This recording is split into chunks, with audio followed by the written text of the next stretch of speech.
오늘은 아브라함이 받은 두 번의 거듭남에 대해서 나눠보도록 하겠는데요. 먼저 그가 받은 첫째 거듭남에 대해서 알아보면요. 아브라함은 그의 나이 75세에 창세기 12장에서 처음으로 하나님의 부르심을 받는데요. 그러나 그가 아무리 하나님의 부르심을 받았다고 해도요, 그는 아직은 죄인에 불과했습니다. 그러면 아브라함은 언제 이 죄인의 상태에서 벗어나는가 하면요, 아브라함은 창세기 15장에 가서 그의 나이 80세경이 되어서야 그는 하나님을 믿음으로써 의롭다함, 즉 칭의를 받고요, 이 칭의를 받음으로써 그는요, 죄의 상태에서 벗어나고 죄의 상태에서 벗어남으로 해서 첫 번째 거듭남을 받았습니다. 그런데 아브라함이 칭의를 받고 첫 번째 거듭남을 받았다 하더라도요, 아브라함의 상태는 아직은 육의 성도에 불과합니다. 그리고 아브라함이 육의 성도에 불과하다는 사실을 증거하는 말씀이 창세기 16장 16절에 있는데요. 16절에서 아브라함이 그의 여종 하갈을 통해서 이스마엘을 낳았는데 그때 아브라함의 나이는요 86세였습니다. 그러나 아브라함이 86세에 낳은 아들 이스마엘은요 사실은 온전한 믿음, 참 믿음으로 낳은 아들이 아니고요, 그저 자기 힘으로, 육신의 힘으로, 육의 믿음으로 낳은 육의 아들에 불과했습니다. 왜냐하면 86세의 아브라함은요 아직은 육의 성도에 불과하기 때문에 당연히 육의 아들, 육의 열매 이스마엘을 낳을 수밖에 없었는데요. 그러면 이와 같은 아브라함의 육의 성도의 상태가 언제까지 이어지는가 하면요, 바로 아브라함이 99세가 될 때까지 아브라함은요 계속해서 육의 성도의 상태에 머무르고 있었습니다. 아브라함은 그의 나이가 99세가 되었음에도 불구하고 그는요 여전히 계속해서 육의 상태에 머무르고 있었는데요, 그가 계속해서 육의 상태에 머무르고 있는 것을 적나라하게 보여주는 말씀이 바로 창세기 17장인데요 1절을 보면 아브라함의 나이 99세 때 하나님께서 그에게 다시 나타나십니다. 그래서 가장 먼저 하시는 말씀이 너는 내 앞에서 행하여 완전하라 라고 말씀을 하시고요, 이어서 5절에서 하나님께서 내 이름을 아브라함이라 하지 말고 아브라함이라 하라 하면서 아브라함에게 새 이름을 주십니다. 이어서 10절에서요 너희 중 남자는 다 할례를 받으라 하면서 할례를 명하시고요, 이어서 16절에서 하나님께서 아브라함에게 아들을 주겠다고 하니까 아브라함이 그 말씀을 듣고 17절에서 엎드려 속으로 비웃습니다. 그러면서 18절에서 이스마엘이나 하나님 앞에 살기를 원하나이다 하면서요 대놓고 하나님의 말씀을 무시하고 거역합니다. 그러니까 창세기 17장에서 하나님께서 여러 가지 말씀을 하시면서 아브라함에게 아들을 주겠다고 하니까 아브라함이 그 말씀을 듣고 비웃습니다. 그러면 아브라함이 비웃은 이 의미는 뭐겠습니까? 그것은 바로 아브라함이 첫째 거듭남을 받은 후에 20년 동안 가졌던 믿음이 99세 때까지 가졌던 믿음이 고작해야 육의 믿음이며 하나님을 거역하고 대적하는 불순종의 믿음인 것을 적나라하게 드러내는 겁니다. 그런데요, 여기 이 17장 말씀 안에는요 또한 중대한 비밀이 있습니다. 하나님께서는 17장을 통해서 크게 4가지 단계로 말씀을 하시는데요, 이 4가지 단계 안에 바로 둘째 거듭남을 받는 그 비결이, 그 비밀이 담겨 있습니다. 지금 말씀드린 대로 창세기 17장 안에는요 거듭남에 대한 4단계의 비밀이 증거가 되어 있는데요. 이에 대해서는 제가 사실상 좀 전에 17장 말씀을 보면서 체크를 해드렸는데요. 그게 뭐냐면 가장 먼저 첫째로 1절에서 하나님께서는 너는 내 앞에서 행하여 완전하라 라고 말씀을 하셨고요. 5절에서는 아브라함의 이름을 새 이름으로 바꿔주셨고, 그리고 10절에서 너희 중 모든 남자는 할례를 행하라고 하신 후에 16절에서 하나님께서 아브라함에게 아들을 주겠다고 하니까 아브라함이 그 말씀을 비웃었는데요. 이와 같은 네 가지 과정이 사실은 거듭남의 비밀을 증거하는 과정인데요. 그러면 이 네 가지 과정을 어떻게 해석할 것인가? 이 네 가지를 해석하는 그 비결이 뭐냐면요. 이 말씀에 대한 해석은요, 위에서부터 해석하는 것이 아니고 밑에서부터 거꾸로 해석해서 올라가는 겁니다. 즉 1, 2, 3, 4번의 순서대로 해석을 하는 건데요.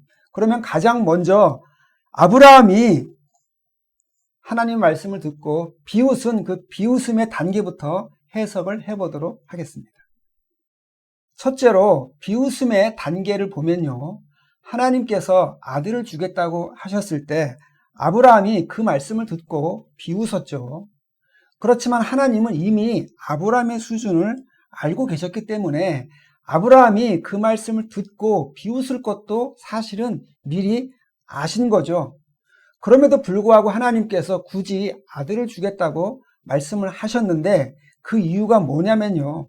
그것은 바로 아브라함이 가진 믿음이 그 믿음이 얼마나 육신적인 육의 믿음인가 하는 것을 적나라하게 드러내기 위한 겁니다. 그래서 이 비웃음의 사건을 통해서 아브라함은요, 자신이 20년 넘게 믿은 믿음이 사실상 하나님을 거역하고 대적하며 불순종하는 대단히 어리석고 악한 믿음인 것을 처절하게 뼈저리게 알게 된 겁니다.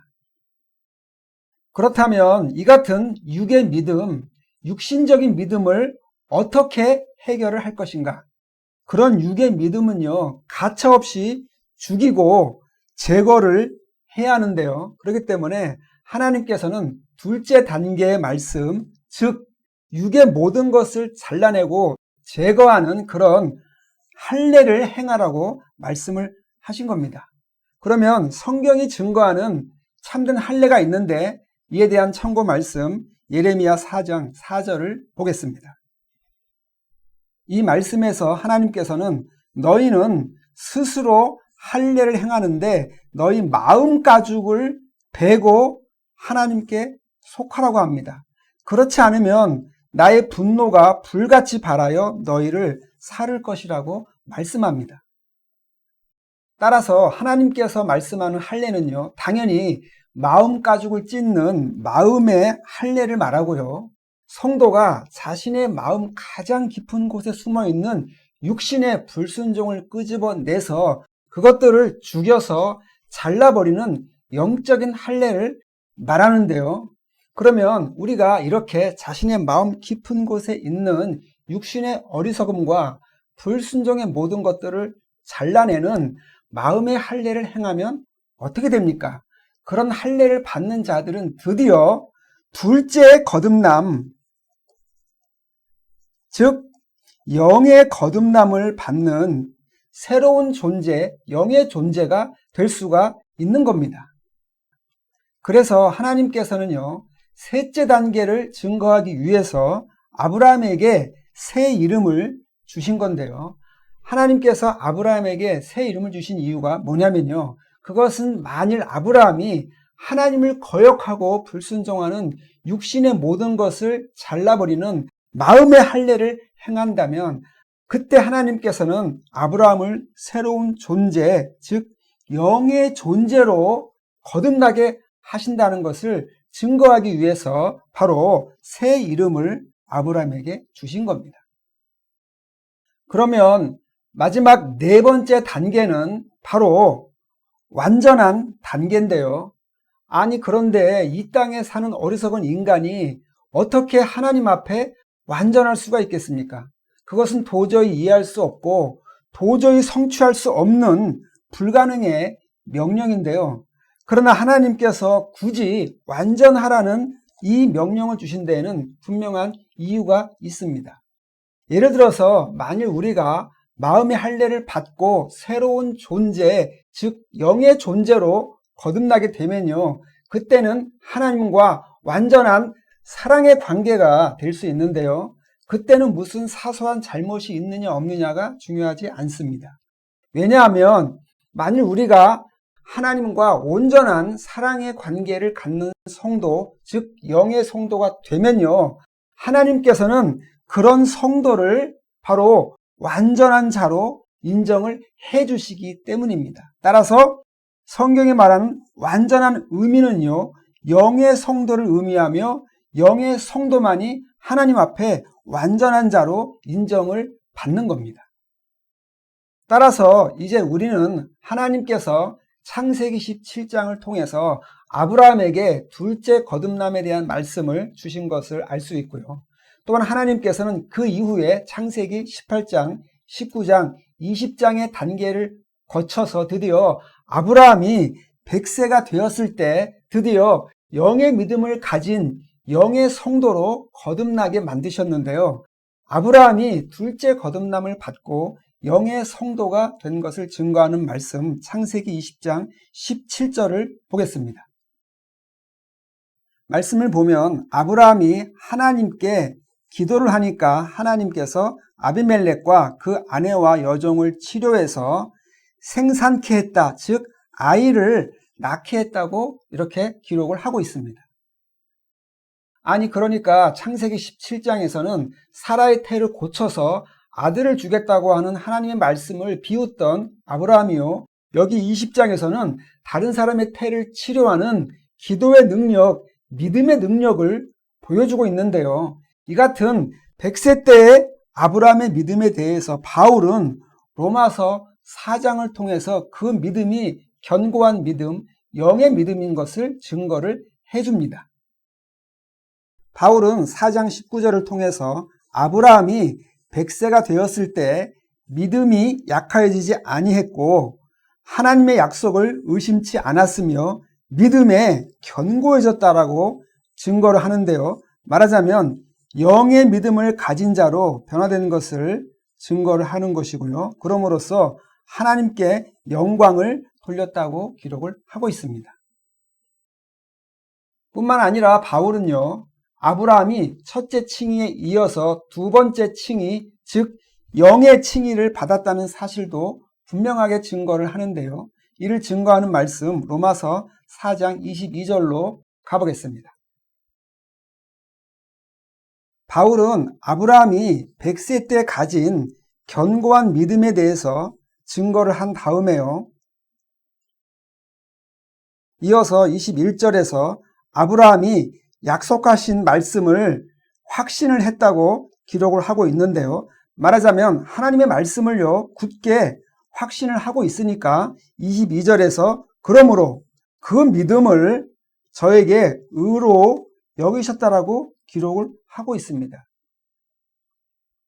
그러니까 바울은요, 로마서 4장을 통해서 아브라함이 100세 때 받은 칭의, 즉 둘째 칭의를 증거를 하는 것이고요. 말하자면 둘째 거듭남을 증거를 하는 겁니다. 이제 말씀을 정리를 하도록 하겠습니다. 지금까지 아브라함이 받은 둘째 거듭남에 대해서 말씀을 나눠봤는데요. 다음 시간에는 신약에서 둘째 거듭남을 받은 대표적인 인물인 우편 강도에 대해서 말씀을 나누도록 하겠습니다. 우편 강도 역시요, 아브라함처럼 두 번째 거듭남을 받았는데 이에 대해서 다음 강의에서 자세히 살펴보도록 하겠습니다.